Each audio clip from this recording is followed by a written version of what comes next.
Hi, everyone. This is my message from the past that will be shared with you in the future while you're attending the Distributed SQL Summit. And speaking of which, I think it's appropriate before we start out to give a big shout out and warm thanks to all the folks that have participated in the organization of this event. If you ever organize an event, you know it's not easy, and doing it online doesn't make it easier. So let's just take the next couple of seconds, send some positive vibes and warm appreciation to all the people that have made this happen. Good job. Let's get into it. So today my talk is going to be focused on data on Kubernetes. Yes, we can. We'll be looking at a couple of different things here, as I am the leader of the data on Kubernetes community. My name is Bart Farrell, and you may know me, you may not know me, totally fine either way. But just to get started out, who actually is this person that's talking to you right now? My name is Bart Farrell. I'm originally from the United States. I'm 35 years old. I've been spending the last 10 years living in Spain. I did not get my degree in tech. I come to the tech world from a different background. What I generally say is from the human side.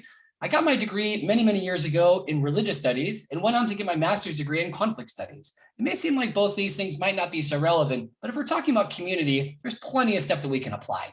So like I said, I'm from the United States originally, been living abroad for the last 12 years. I left in 2009. First of all, lived in Egypt, was there for a year, then spent a year living in London. And since then, I've been living in the north of Spain, in the Basque Country. Tech on the human side, what do I mean by that? I got into tech 7 years ago, working for a British software development company that had a development center here in Bilbao, in the north of Spain. And I was working there as a talent manager, working on hiring, training processes, also organizing events. In the past, when we used to have physical communities and in-person meetups, since then, I've kind of shifted. Last year, I got the opportunity to join the Data on Kubernetes community. And since then, that's been one of my most major projects. We can say I'm very, very involved in it, very happily involved, very passionate about this project. And through that, that's also brought me into the CNCF. And I've been an ambassador in the CNCF for around 6 months. So very happy to be involved there. I'll be talking a little bit more about my work there as well. So in terms of the structure we'll be going through today, just to give a little bit of overview about the CNCF, the relationship of different projects in the CNCF that are related to the data world, if we're talking about databases and storage and things of that nature.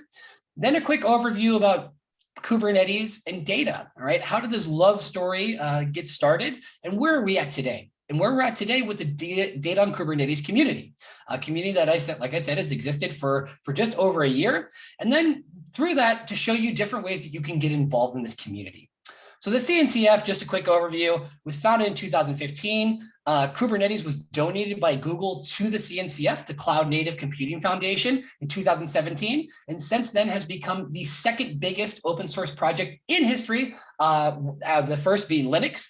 And there are different kinds of projects that are housed and maintained in the CNCF. If you go to Google and you just type CNCF landscape, you will see a lot of projects, and don't get overwhelmed. Nobody knows really all the projects that are in there. Everyone sort of has their niche of different things that they're focused on. Kubernetes obviously receives a lot of attention, but there are plenty of other CNCF projects that aren't Kubernetes. They go in different fashions. First, the project enters through what's called the sandbox, then incubating, and then graduated projects, depending on its sort of maturity level, the different kinds of contributions that have happened, and also influence from what's called the Technical Oversight Committee. There are some database projects that are inside the CNCF, which could be Schema Hero, Vitess, TKV, different kinds of projects that are there focusing on cloud native database work. In the case of Vitess, we have an operator that's also very relevant if we're talking about data on Kubernetes. Then we also have different folks that are working on storage issues, different kinds of projects that are also in the CNCF landscape, such as OpenEBS, Rook, Piraeus, Longhorn, Vineyard. We're talking about different things like container storage interface, or you may have heard of also container attached storage. These are the kind of things that in the sort of data area that are ongoing in the CNCF. Of course, there are lots of other projects that I could mention, some that touch on other aspects, whether it's analytics or machine learning, that would also form part of this broader data on Kubernetes landscape. So like I said, there's plenty of other things you can check out there. If you're interested, please feel free to contact me either on LinkedIn or on Twitter if you'd like to know more information about things that are going on in the CNCF. Now, Moving on a little bit further. So data in Kubernetes, what's the deal here? And why is there enough substance that we really needed a community to tackle the issues that are going on? So if you can recall, or if you know the story of Kubernetes, it originally began as an internal tool for orchestration in Google called Borg. And when this tool was created, it was created generally with stateless workloads in mind. So not running stateful workloads. It's to say if we're talking about databases, storage, and things of that nature. So over time, there was changes in Kubernetes. If we keep in mind that it's a technology that's still relatively new, but I believe it was around 2015, 2016 that stateful sets were introduced. And so that was sort of a way of incorporating this data element. Since then, it's obviously grown out more and more. And with different companies, different vendors, as well as end users, realizing that in different cases that yes, stateful workloads can and are being operated on Kubernetes, and also the reasons why behind that, that's what gave strength to the idea of starting a community. So last year in around July, there was the first Data on Kubernetes session, which asked the question, is Kubernetes even ready for data? And of course, the answer is yes. But to take it at that, looking at it, historically, why certain trends had been more dominant and looking at the new possibilities, we understand that this is still a very innovative approach, but seeing that more and more practitioners from different companies, from different parts of the world were sharing similar experiences and how they were tackling these issues, that's what gave birth to the need for the community. And as we can see at the bottom, our idea is to make this simpler, to make it not so challenging, because we know that more and more folks are going to be using these techniques, are going to be utilizing the technologies, leveraging them that are out there to be able to run stateful workloads on Kubernetes. So what would be better than creating a community of practitioners where people can share strategies, reflect on different issues that they've been encountering, and help each other grow and really become, we can say, data on Kubernetes native. Going back to those whys, all right, because one thing is the what, and another thing is, the how data on Kubernetes is run. Sorry, just jumped around.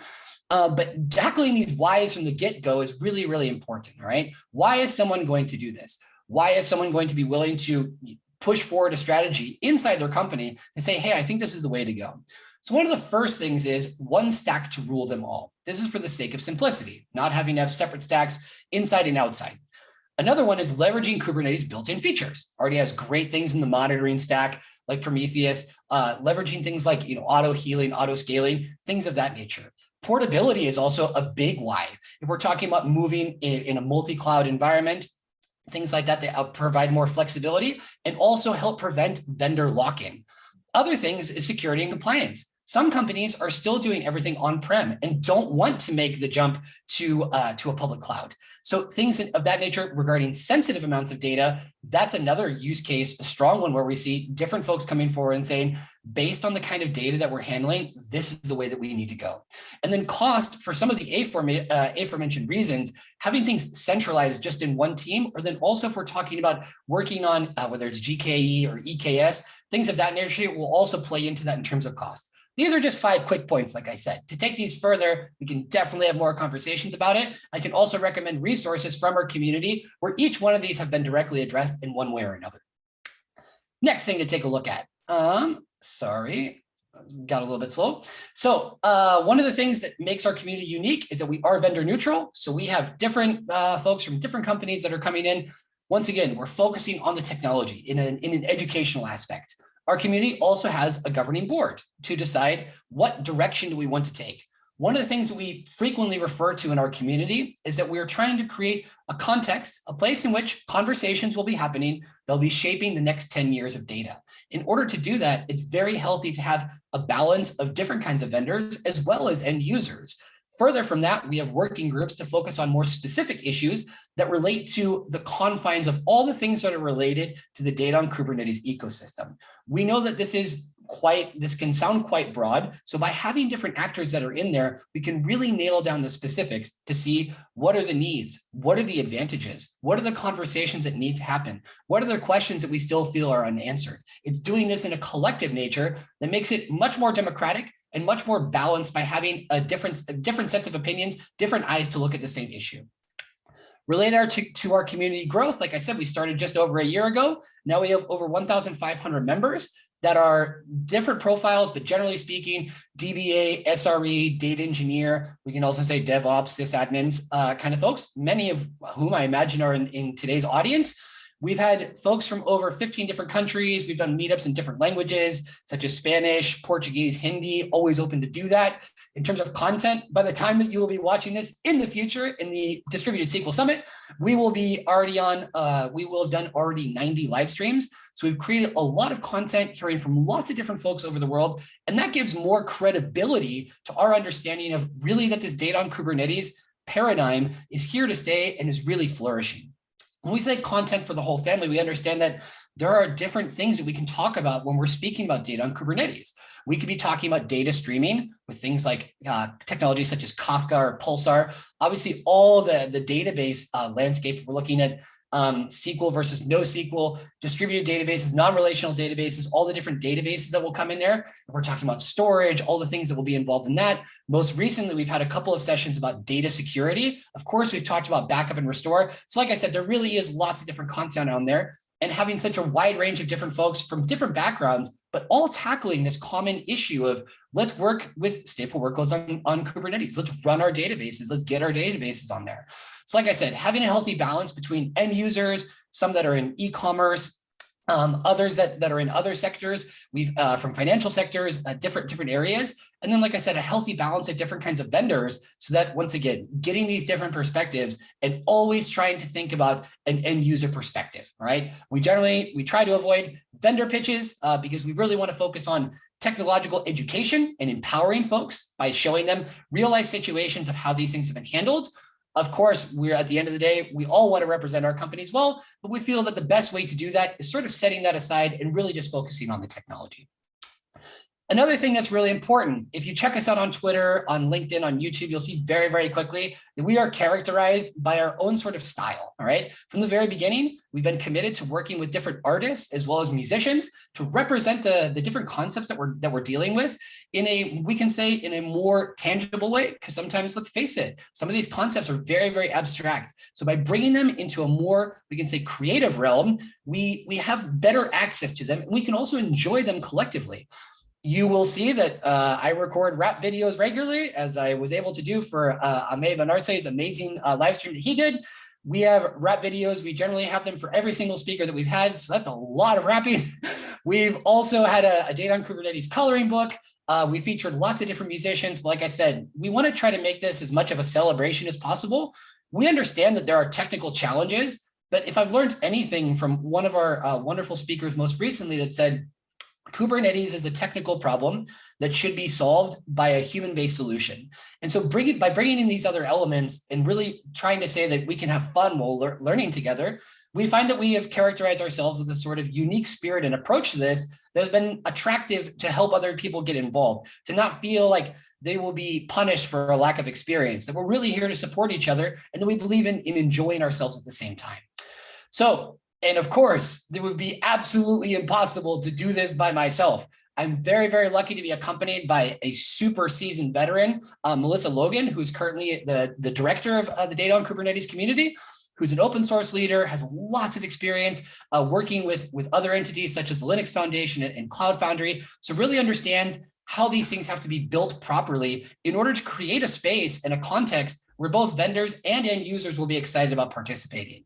Also very lucky to have on our team, Sivan Kalash, who's an amazing person who is based in Silicon Valley and was an SRE and is now focused on content creation. So he's helping us a lot with getting more blogs out there, really focusing on the core issues and helping our community members share their stories. Further from that, very happy to announce that we do have the best interns in the universe, 4 wonderful people who are helping us along the way to also understand how they see these difficulties and these technological challenges. As young people who we can say haven't gone through so much legacy sorts of systems, they see things with fresh eyes in a different way, and that adds a new perspective to our community. So what are the next steps? Very, very easy ways to check us out and to be involved. We will be doing our second co-located event in KubeCon on October 12th. Registration is 100% free, very easy to check out. Go to our website, doc.community. We can put all the links and all those things as well. We are currently finalizing a research report after having talked to lots of different CTOs, CIOs, and as well as Kubernetes practitioners to understand how they see this data on Kubernetes challenge, what's really going on there. So we're very, very excited to be releasing the information that was found in that study. That will be released on October 12th as well. We've got lots of sessions planned all the way from now all the way through October, and we'll be continuing to build out our calendar. So if you're interested in giving a talk, if you have an idea, very easy, just reach out. We are also bringing data on Kubernetes to life through original projects by taking rap lyrics that have been created for our speakers, putting them onto a database that we will then be running on Kubernetes, and also using a data pipeline by using Argo. So very, very excited about that. That's another project that we have ongoing. Also creating a data on Kubernetes dictionary, because we understand that some of the terms that are in there might be relatively unique for some folks. So to make the entry easier, the onboarding easier, that's another project that we have ongoing. So like I said, to make our community as accessible as possible. So if you want to get involved, like I said, really, really easy. You can give a talk, all right? Just contact me. We're happy to get something on the schedule, whether it's now or in the next couple of months. We also will be having panels about different topics as well too. So that's definitely an option. If you're interested in having some more written content, like I said, be happy to get you in touch with Sylvain to have an op-ed piece that we can work on collaboratively. Attend the sessions, all right? We've got multiple sessions going on every single week. They're always streamed live on YouTube and then uploaded there. Questions is what drive these things forward, right? There's no such thing as a silly silence, only no such thing as a silly question, excuse me, only a silly silence. So get these things out into the open. Yeah, question everything, all right? It's very, very healthy to get these things out there. And also, last but certainly not least, if you play an instrument, if you want to try your luck at rapping, if you do something artistic, we would love to hear from you, because it's a really nice way to blend these things together, to have cloud native resources that, like I said, make this stuff fun, because we know that it's going to be challenging. So we can enjoy these things at the same time and have those positive associations. It sort of brings down the level of difficulty and perhaps the level of frustration. And I think in 2021, going through the time that we're going through, a little bit of fun and creativity, I think, goes a long way. So very last but not least, just the basic info if you want to find out more and get involved. Sorry, there we go. So like I said, our website is dok.community. You'll find all the registration information there about KubeCon. Same thing on YouTube, just type DOK community, very easy to find.